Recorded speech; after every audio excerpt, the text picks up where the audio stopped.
Hi guys, what is going on and welcome back to another video, Conqueror's Blade. So we've finally had the sort of official Season 8 announcement. I guess we've actually in reality, particularly if you've been following along on the Discord, known kind of what's going on because we've actually had quite a few leaks and yeah, as we kind of largely suspected, it is the Tang Dynasty. Actually so far looks pretty cool what we've got coming. I know you can kind of read this yourself, so I don't quite know why I'm reading it to you, but I thought it'd be kind of interesting still to have a little bit of a look at it, kind of see what we've got coming, and kind of give a few opinions on some of the things we've got coming. So nicely, they've actually given us a release date, July the 8th, so we've actually got a couple of weeks between now and the start of the next season, but it's actually kind of nice to know when it's going to be kicking off, a little fairly bit in advance. They then go on to confirm that it's inspired by the real history of the Tang Dynasty, which is kind of where a lot of the clues that came in with some of those teasers that they gave over the last couple of days kind of came from. It was like the 289 years and things like that, which all kind of ties in. But we then go on to a few things. First, the new weapon class. This is probably the most interesting part of the whole season to me. We have not had a new hero since season 3, and so that was 5 seasons ago, and that was the Maul. So we're going to be getting the Pike. Going to be fairly different to anything else I think we've had. I guess naturally you're going to naturally compare it to the Spear, but the Spear really isn't a long range hero weapon. It just does not work like that in reality in the game. So it'll be interesting to see how this is going to play out. Supposedly they say it can dish out long-reaching attacks to keep your enemy units out of melee range. So, kind of interesting to see how this one's going to play out. Certainly going to be grabbing the Pike as soon as it releases and testing it out for myself. Interestingly, I'm not sure if it said it on this one or on the Booming release. Yeah, it says actually on the Booming release, this is the Frontier patch notes. Same season, same release date. Pretty much the same stuff with just a few differences. They do talk about the Pike hero can be unlocked by completing seasonal challenges. So, unfortunately, it seems like they're going to be doing it like the Season 3 Maul, as in you're going to have to do a string of challenges, like a unit challenge, to actually get this new hero class unlocked. I kind of don't love that. I kind of wish they just did it normally, and I could just unlock it, buy a weapon, do my skill pages, etc., kind of the traditional way. I guess I get why they've done it like this, but we've already got the Maul, which is locked behind kind of a seasonal paywall. We don't really necessarily want that with a Pike as well. So I would rather the Pike was introduced just as, a traditional weapon. But hey ho, what can you do? So then we go on to the 4 units that they're going to be adding in with this season. 3 of them are going to be seasonal units. And well, we'll get on to my slight annoyance with the naming, which is a bit of a guess, but they're calling them the Cudgel Monks, the Grey Hair Garrison, and the Modao Battalion. Potentially pronounced incorrectly there. So these are going to be the seasonal ones you're going to have to do the unit challenges for to complete and unlock.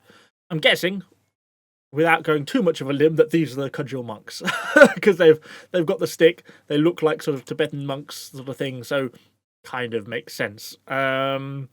So yeah, these are the ones that you're going to have to complete the unit challenges for. We've then got the Senji Grenadiers, available as an unlockable 5-star unit.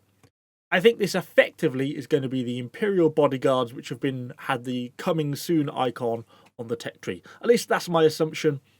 Kind of makes sense. Kind of ties in with what we would be expecting. So yeah, glad they've added this in as a tech tree unit. Obviously it fits in with the season. And we've had that as a coming soon icon for, years now. So it's nice that it's actually going to be put into the unit tech tree. I'm going to go out on a limb and say, even though they don't give us the names of the units on the Frontier version, I suspect they're going to end up being different names. This has been a bugbear of mine for quite a few seasons now. On our version, they seem to like trying to make up different names for what the devs actually use. It just makes everything very confusing. Please just keep the names the same. Maybe they will call them the Cudgel Monks, but I suspect not. So we shall actually see about that. They then also go on to talk about the new map they're introducing, Linwu Fortress, a legendary stronghold. The interesting point here is this new siege map invites 10 players. That's kind of the interesting point on this one.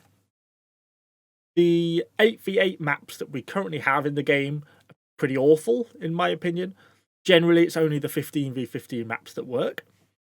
Really will be interesting to see how this works as a 10v10 map. I'm a little bit apprehensive, I guess, because I think traditionally the lower player number maps tend not to work very well. So let's wait and see on that one. But maybe they'll pull it off and it actually will. It'd be kind of cool if they could get a lower player number map to actually work really well. I kind of hope they do at least. Then the rest of the stuff, Season 8 Battle Pass seems like it's happening the same as normal. Earning glory, leveling up your Battle Pass. You can pay 1,000 sovereigns for the premium one, or you can play along on the free one. There's going to be a seasonal store. You're going to be able to use your blades from the current season. We've done this for 8 seasons now. We know how this works. But finally, they basically confirm that the rune system is returning in Season 8. The same system as it was in Season 7. It says you can further augment your loadout with all new sacred relics. And this is sort of confirmed as well by they give a little bit more detail on the Frontier version. But they talk about basically underlying principles of newfound knowledge. And they're basically going cycles of life and death, earth, passing of time. They're using more of a, obviously a Chinese theme to the rune system on this season. I'm assuming that is going to mean they're basically going to completely remove all the Viking runes and issue a completely new set. If they didn't remove the Viking ones, then that would be interesting. But I think they probably will, and will get issued a new set for Season 8 only, because I think the Season 7 ones are set to expire. We also have the all-new region. We don't really know a lot about this yet. It's going to be a new starting zone, I think they said. Did they say that in this one? Somewhere, I'm sure they said new starting zone. No, perhaps it was just on the Frontier version. Going to be a Chinese-themed region. Kind of interesting to see how this will play out.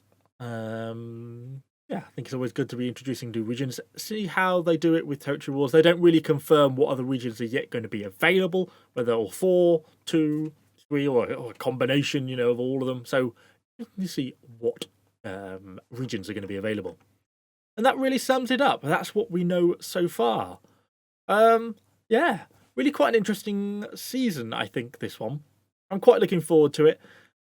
From my understanding of it, they're going for sort of a much more realistic, gritty take on China. It's not Romance of the Three Kingdoms, like the Total War game. So I think it's going to be quite a good one. I'm quite looking forward to it. Separately, if anyone's made it this far in the video, we've been talking for almost 8 minutes about about 3 paragraphs worth of text. I was actually thinking about doing like a mini history of the Tang Dynasty as like a video. I always fancied in a slightly different life I might have been doing like history podcasts or something. So I thought it would be kind of cool to do something like that. So I don't know. Anyone have any interest in that? Doing like a brief 10-minute history of the Tang Dynasty, or at least the start of the Tang Dynasty, maybe. How it kind of came into fruition. It'd be kind of cool, I think. Anyway, let me know if you think that sounds like an interesting video idea. But anyway, we'll end it there. Hopefully you've enjoyed the video. If you have, let me know what you think in the comments down below. Are you excited for this season? Hopefully so. And yeah, I shall see you all on the next video. Thanks for watching.